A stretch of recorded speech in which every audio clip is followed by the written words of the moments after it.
പണ്ടാണെന്നുണ്ടെങ്കിൽ ഇപ്പോൾ ബാലരമയിൽ ബാലരമൻ്റെ കൂടെ ഒരു മായാവിൻ്റെ സ്റ്റിക്കർ കിട്ടുന്നുണ്ട്, എനിക്കൊരു 5 റുപ്യ വേണം മായാവിൻ്റെ സ്റ്റിക്കർ വാങ്ങാനാണ് എന്ന് പറഞ്ഞു കഴിഞ്ഞാൽ നമ്മൾ വീട്ടുകാരെന്ത് പറയും? 5 റുപ്യ എന്ന് പറഞ്ഞാൽ ചെറിയ പൈസ ആണെന്നാണോ വിചാരം?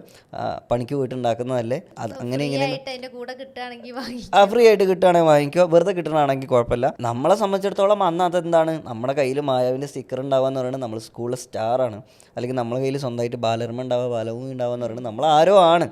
പക്ഷേ അന്ന് നമുക്കത് കിട്ടിയിട്ടില്ല എന്നുള്ളതാണ്. പക്ഷേ ഈ 90 കിഡ്സിന് ഇനി കുട്ടികൾ ഉണ്ടാകുന്ന സമയത്ത് മേ ബി വരാൻ ചാൻസ് ഉള്ളൊരു സിറ്റുവേഷൻ എന്ന് പറയുന്നത്, നമ്മളിപ്പോൾ എക്സാമ്പിൾ പറയുകയാണെന്നുണ്ടെങ്കിൽ പബ്ജി അല്ലെങ്കിൽ പെസ് അല്ലെങ്കിൽ സബ്വേ സർഫ് അല്ലെങ്കിൽ ക്യാൻഡി ക്രാഷ് ഇങ്ങനെയുള്ള ഗെയിമുകളൊക്കെ ഇപ്പോൾ നമ്മളെ കാലത്തുള്ള ഗെയിമുകളാണ്. ഇപ്പോൾ ഒരു എക്സാമ്പിൾ പറയാം, നമുക്കൊരു കുട്ടി ഉണ്ടായിട്ട് നമ്മളോട് കുട്ടി പറയുകയാണ് അപ്പോൾ ഒരു 5000 റുപ്യ വേണം. എന്തിനെന്ന് വെച്ച് കഴിഞ്ഞാൽ സബ്വേ സർഫിൽ അടുത്ത ലെവലിലേക്ക് പോകാൻ വേണ്ടിയിട്ടാണ്. നമ്മൾ എന്താ നോർമലി പറയാം, ഒരു 5 അൽഫാമിനുള്ള പൈസയാണ്, ഇത്രയും പൈസ അടുത്ത ഗെയിം കളിക്കാൻ വേണ്ടിയിട്ട് കൊടുക്കുക എന്ന് നമ്മൾ ചോദിക്കും.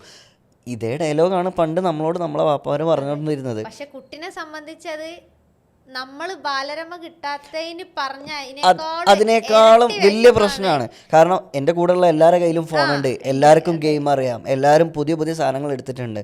പറയുമ്പോൾ സ്റ്റിക്കർ പോലെയുള്ള ഒരു സാധനമാണ്, പ്രത്യേകിച്ച് ഇതിനെക്കൊണ്ടൊരു ഉപകാരമൊന്നുമില്ല. പക്ഷേ അത് അവരുടെ ലോകത്തുള്ളൊരു സാധനമാണ്.